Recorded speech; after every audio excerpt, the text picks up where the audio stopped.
breathtaking scenery, sandstone cliffs, and an immeasurable expanse. These are the things we expect to see when we visit the Grand Canyon. What don't we expect? Uranium. But did you know that the Four Corners region is home to one of the major known deposits of the metal in the U.S.? Would you like some radiation with your vacation? Just joking. The naturally occurring uranium deposits are not actually located in the park's boundaries, and even if they were, it's unlikely that they would cause much harm. But uranium mining does occur in the U.S., and because it can affect its surroundings, there are a few things you should know if you plan to buy land. Number 1. Where does uranium mining occur in the United States? Well, Wyoming is actually the state with the most mining at the moment, but the entire Four Corners region is home to uranium deposits and historic uranium mines. Right now, there is a moratorium on uranium exploration in the Grand Canyon region that will last until 2032.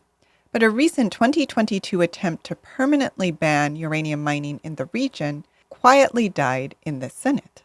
Now, the ban's failure does not mean that mines will suddenly pop up in the Grand Canyon. The bill, after all, could be reintroduced again. But there is also our second point. Uranium mining's peak has passed.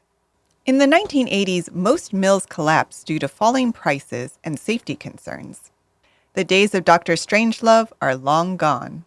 We no longer have the same huge demand for uranium in our defense industry, but existing nuclear power plants still need a continuous source of the material.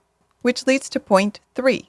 The 4 countries that produce the most uranium include Australia, Canada, Russia, and Kazakhstan.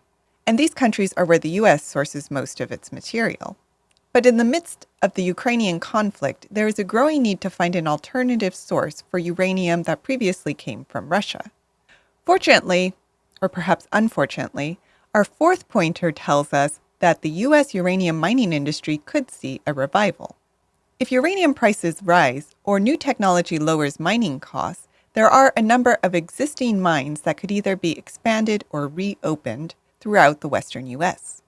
This does mean that the Grand Canyon region could see more mining in the future, especially because there is at least one mine that is grandfathered in and not subject to the moratorium. This is why the Havasupai tribe, whose territory lies within the Grand Canyon, as well as local business owners, have been fighting for a permanent ban on uranium mining. But why should you care? Well, as pointer number 5 shows, uranium mining does have the potential to cause contamination. In fact, the Navajo Nation has long suffered from the health effects of the mines that were active in their region during the peak of the mining boom.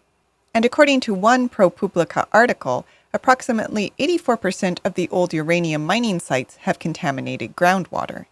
The article further suggests that many of the rural communities around the old uranium mines and mills have high rates of cancer. Thus, if you plan to buy land in an area where there was or is an uranium mill or mine, you should check for groundwater contamination. And of course, test any well water that you plan to use. Now, we do still need uranium, and it is perhaps unfair to push any of the negative consequences of uranium mines to other countries.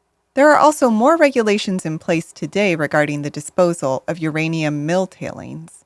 But having said all this, I may still call my senator and ask them to support the ban on uranium mining in the Grand Canyon region. But what do you think? Do the risks outweigh the rewards? Let us know in the comments. Did you like this video? Then you're going to love our Gokce Know Your Land quiz. Check it out at gocap.com/quiz. Take it to unlock $100 off our $1 down listing. Until next time.